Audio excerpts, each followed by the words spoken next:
Hello, Philosophy 2. I just wanted to check in with a little midterm video update and discussion.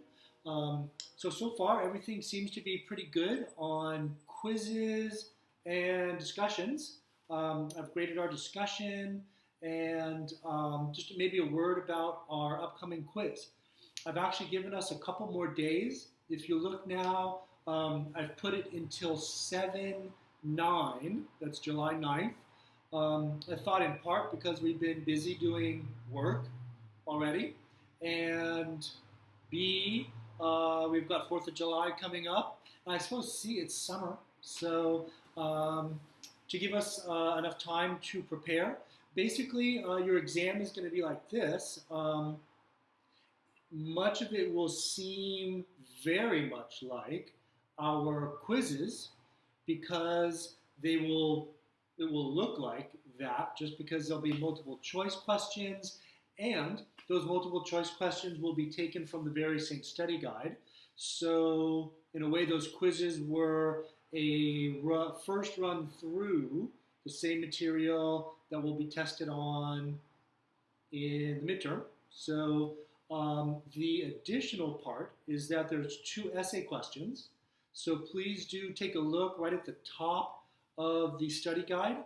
There's two questions. One of them is a question about economic justice. If you were appointed the czar of economic justice, I don't think that's a real job, but that's okay. We can engage in thought experiments, as Sandel has shown us.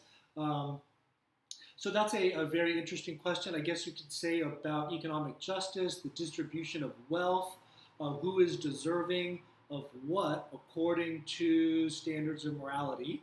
That, as you might guess, is a big deal kind of topic because it's not just theoretical in a way that kind of hits people where it matters in their pocketbook. Just in the sense that we're really asking about what counts as a just or fair distribution of wealth. I know a lot of people are interested in and talk about that these days. I think they always have, but we've got such a great disparity of wealth in our country, and seemingly increasingly so.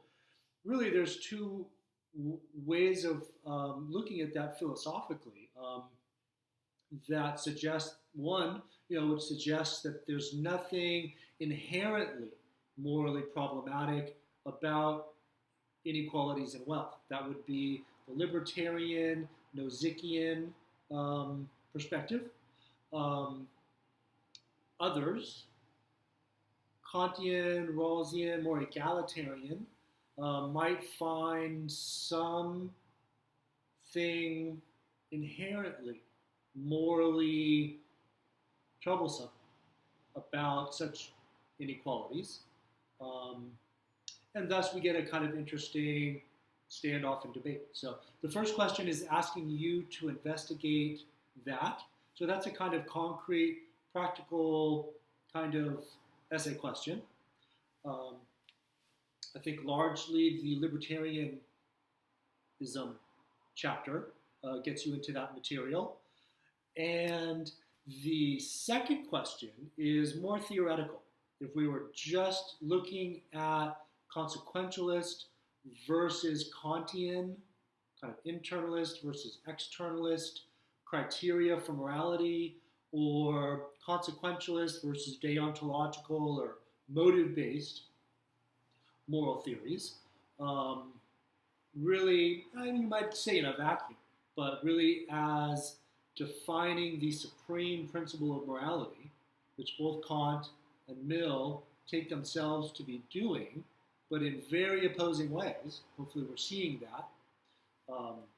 Which would you choose if you had to choose? Now the second essay is basically making you choose between these two highly theoretical but diametrically opposed moral perspectives that are kind of top level moral principles that would generate a whole range of more specific moral conclusions. So this is really asking us to engage with our uppermost moral principles and to provide some straightforward argumentation in defense of one against the other. And really, what I'm looking for is not that you come down in favor of one or the other so much. I'm pretty open minded, certainly, my role as the instructor for the course. Very open minded to whatever perspective you want to argue for.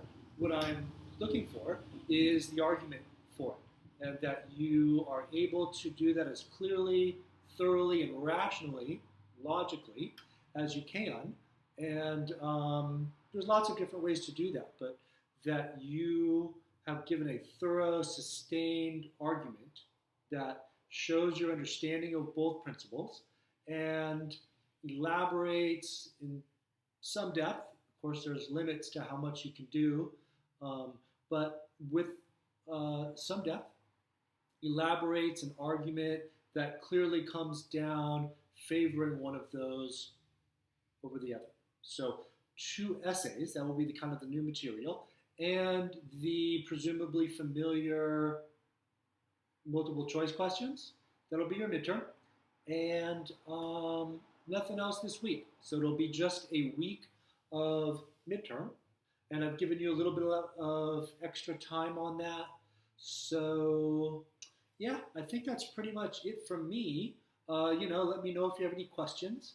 And hope things are going well for you in the course, outside of the course. Hope summer is going along well. And all right, so I guess I'll end it there. If you have any questions, go ahead and you can send me a message.